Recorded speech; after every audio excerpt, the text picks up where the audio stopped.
Saan ba dapat bumili ng exotic birds? Sa breeder, sa seller, sa buy and sell, or sa agent? So yun po yung ating pag-uusapan sa video ito.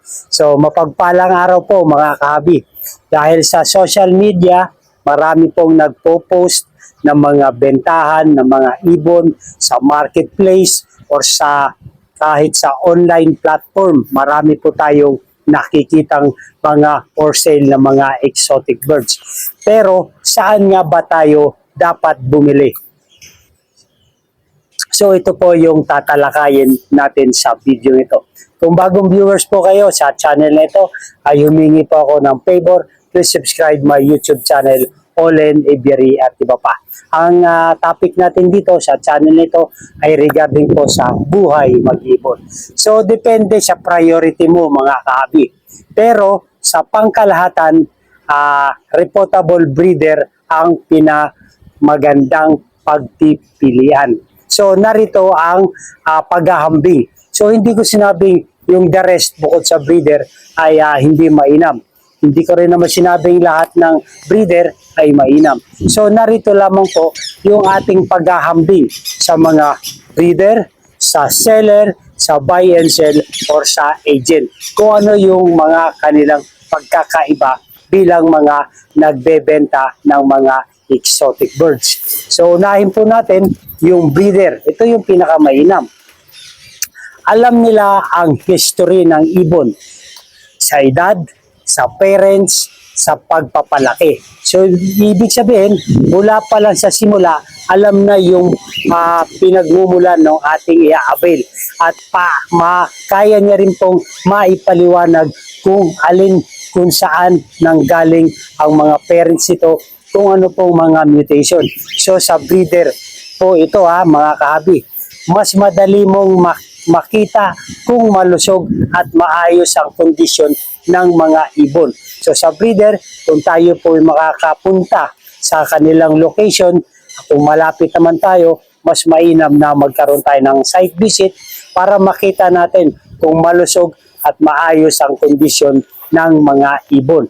So kadalasan ay may after sales advice tungkol sa tamang pag-aalaga. So sa minsan sa mga breeder, meron pa tayong mapapakinggan na pag nakuha natin ito, bibigyan pa tayo ng advice kung paano natin sila aalagaan dahil sila mismo ang nagpasimula ng pag-aalaga ng mga exotic birds. So ma-advise tayo, mabibigyan tayo ng advice patungkol sa tamang pag-aalaga doon sa na-avail natin sa breeder.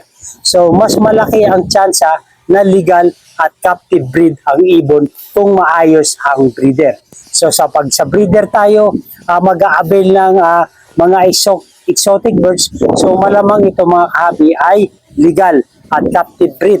Lalo-lalo na po kung meron itong mga dokumento na kalakip doon sa ating may a-avail na exotic birds. So pangalawa po na pag-ahambing ito mga kahabi, hindi ko sinabing hindi mainam ang lahat ng nabanggit ko. Mainam po yan. Pero meron lang tayong pag-ahambing. Dahil depende ito sa priority mo.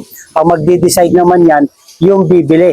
Hindi naman tayo ang magde-decide para sa inyo. So yung pangalawa po natin, yung seller. So sino ba to? Ito yung mga reseller.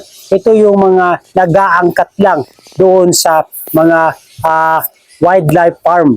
Yan ang mga reseller, ika nga, your seller.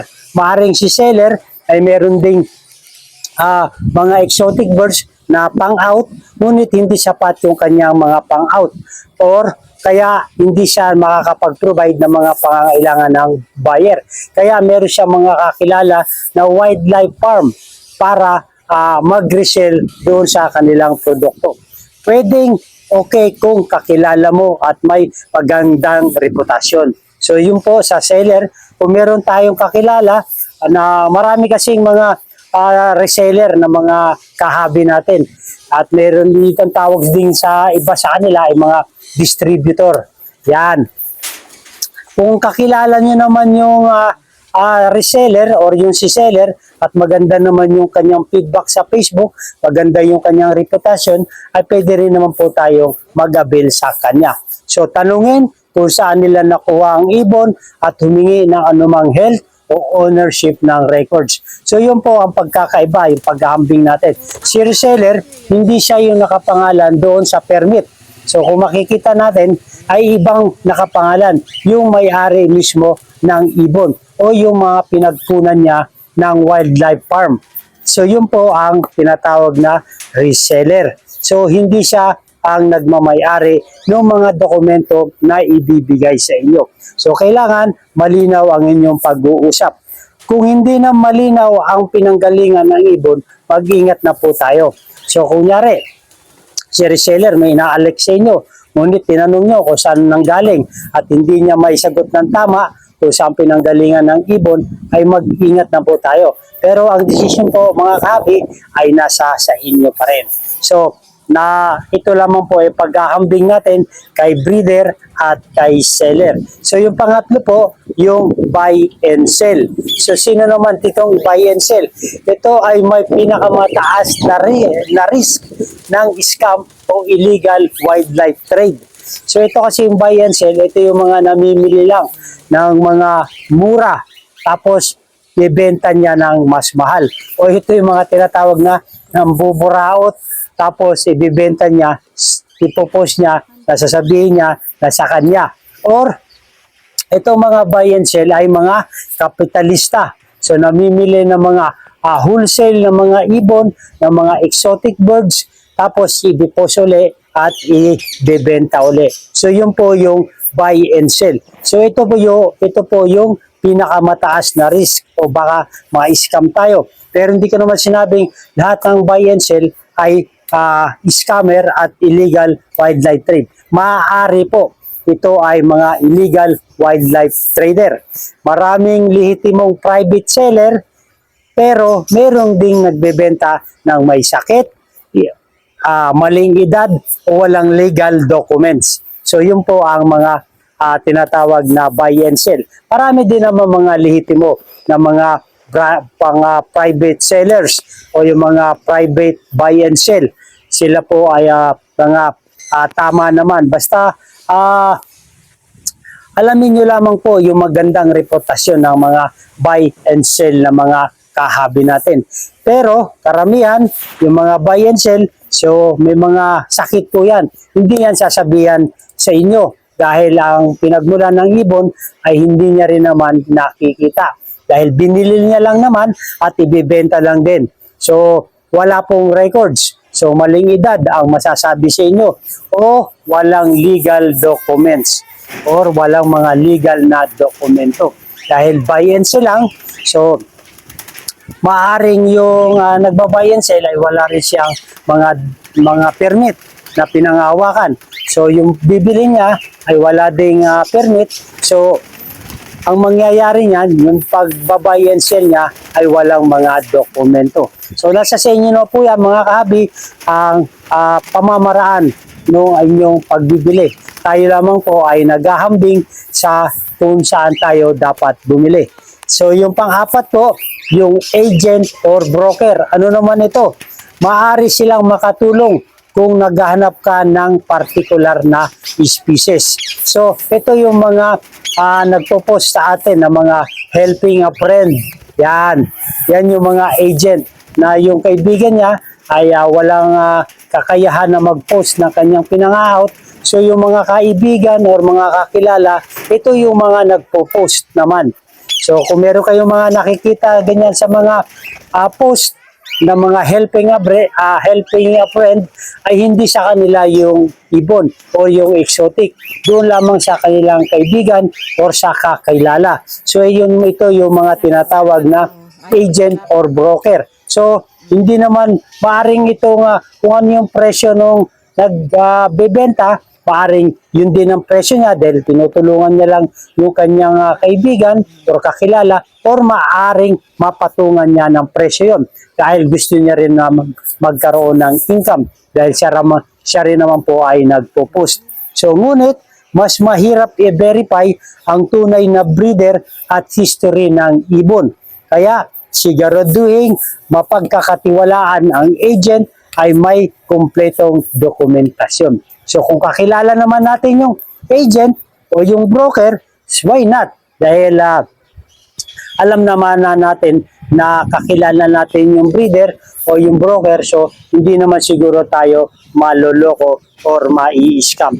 So yun po mga kahabi, ang ating topic or yung ating talakayan regarding po sa pagbili natin ng exotic birds. Kung saan ba dapat tayo bibili? Sa breeder, sa seller, sa buy and sell, or sa agent. So, ito lamang po ay paghahambing sa mga iba-ibang mga kategorya ng pagbebenta nila ng mga exotic birds. Sa breeder, sila mismo yung nag-aalaga mula sa handfeed hanggang sa paglaki. Meron po itong mga history sa mga edad, sa mga parents at sa pagpapalaki.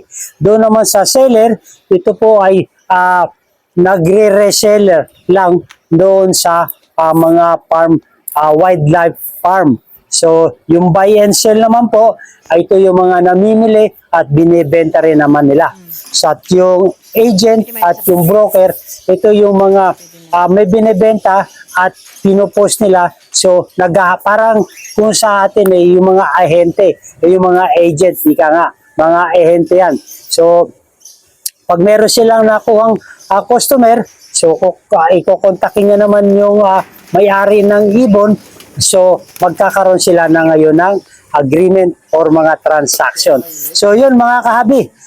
Hope na mayroon tayong natutunan regarding po sa nating talakayan regarding po sa pagbili ng exotic birds. So bago bumili ng exotic birds, mga kahabi, maganda i-check ang mga sumusunod.